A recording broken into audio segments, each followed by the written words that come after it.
Welcome to our channel Pullapantula Ramamurthy world teacher. శివాపురంలో ఉన్నటువంటి సిద్ధ నాగమల్లేశ్వర స్వామి దేవాలయంలో ఇప్పుడు మనం ఉన్నాం. అచల స్వరూపుడైనటువంటి శివుడే కన్నటువంటి కళ యొక్క ప్రభావమే ఈ బ్రహ్మాండ గోళాలు సృష్టి అంతా కూడా. మానవ జాతి స్త్రీ అయినటువంటి పార్వతీదేవిని వివాహం చేసుకోవాల్సిన పరిస్థితి ఏర్పడింది. అందువల్లనే శివభక్తులు ఎక్కువ మిగిలినందరికి కూడా. ఎందుకంటే ఆయన భార్య పార్వతీదేవి అంటే మంజాతి స్త్రీ, మానవ జాతి స్త్రీ. తారకాసురుణ్ణి అనేటువంటి రాక్షసుని చంపడానికని మానవ జాతి దేవజాతి కలిగినటువంటి వాళ్ళకి పుట్టినటువంటి వాడు మాత్రమే చంపగలడు అనింది తారకాసురుణ్ణి. అందువల్ల వాడి సంహారం కోసం శివపార్వతుల యొక్క వివాహం అనేటువంటి జరిగింది. ఇంతవరకు కూడా మనం అది చెప్పుకున్నాం. ఇప్పుడు ఇంకో దైవశక్తి కలిగినటువంటి జిల్లెళ్ళమూడి అమ్మవారు చూస్తున్నారు కదా. Andaramma, mother of all, her house is all.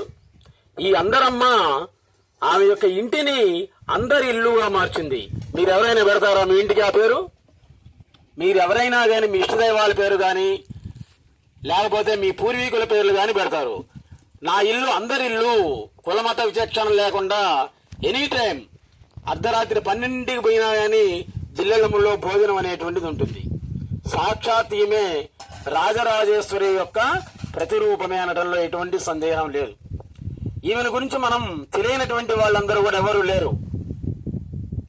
ఒక 5 నిమిషాలు ఈమెను గురించి ఇప్పుడు మనం ఈ దివ్యమైన పుణ్యక్షేత్రంలో మనం ఇప్పుడు చెప్పుకుంటున్నాం. భగవంతుడు అనేటువంటి వాడు ప్రతి కులంలో ప్రతి మతంలో కూడా మానవ రూపంలో జన్మించాడు. స్త్రీ రూపంలో కొందరిలో, పురుష రూపంలో కొందరిలో. భక్త కన్నప్ప, రామదాసు, సద్గురు సుబ్రహ్మణ్యం ఇలాంటి వాళ్ళందరూ పురుష రూపంలో జన్మించారు. కన్యకా పరమేశ్వరి, నీలంపాటి అమ్మవారు, జిల్లెళ్ళమూడి అమ్మవారు ఈ విధంగా కొంతమంది స్త్రీ రూపంలో జన్మించాడు. అయితే పురుషుడు దుర్మార్గుల వల్ల ఇబ్బంది పడటం వేరు, దైవశక్తి కలిగి. స్త్రీ ఇబ్బంది పడటం వేరు, చాలా కష్టం. అంటే స్త్రీ దైవశక్తి కలిగినప్పటికీ కూడా దుర్మార్గుల వల్ల ఇబ్బంది పడి ఆమె యొక్క దైవశక్తిని ఎప్పుడైతే చూపించిందో అప్పుడు ఆమె పాదాల మీద పడి నమస్కారం చేశారు. అంతవరకు కూడా అష్ట కష్టాలనేటువంటి స్త్రీకి తప్పలే, సీతాదేవికే తప్పలే, ద్రౌపదికే తప్పలే. కానీ ఇటువంటి దైవశక్తి కలిగినటువంటి అందరమ్మ కూడా తప్పలేదన్నమాట. దుష్టులు భ్రష్టులు అమ్మ దృష్టిలో శిష్టులే అంటుంది. అందరూ మంచి వాళ్ళనే గౌరవిస్తే ఇంకా చెడ్డ వాళ్ళని దుర్మార్గులు ఎవరు గౌరవించాలంటుంది. తల్లికి తన కొడుకు దుర్మార్గుడైనా గాని తల్లి ఏమంటుంది, నా కొడుకు మంచివాడే అంటుంది. ఆమె దృష్టిలో మంచివాడే అవుతాడు. కాబట్టి నేను అటువంటి వాళ్ళని కూడా తల్లిని 5వ తరగతి వరకే ఈమె చదువుకుంది. చూడండి, 5వ తరగతి వరకే చదువుకుంది. కరణంగారు అమ్మాయి 5వ తరగతి వరకే. చిన్నప్పుడే ఆ మన్నవ అనేటువంటి ఊర్లో నాగుల చవితి రోజు ఆడవాళ్ళందరూ పుట్టలో పాలు పోస్తున్నారు. బజార్ను పోయేటువంటి వాళ్ళు ఎవరో అనుకుంటున్నారు, ఈ ఆడవాళ్ళందరూ అనవసరంగా పాలన్నీ కూడా వేస్ట్ చేస్తున్నారు, ఆ పుట్టలో ఎందుకు పోస్తున్నారు, ఉపయోగం ఏముంది దానివల్ల అని అనుకుంటున్నారు. చూడండి, 5 సంవత్సరాల చిన్న అమ్మాయి వచ్చి చెప్పిందనమాట. ఏమీ లేకపోతే వాళ్ళు ఎందుకు పాలు పోస్తారు అని చెప్పింది. మరి చూపిస్తావా అన్నారు. నా ఎమ్మటిరా చూపిస్తానని చెప్పింది.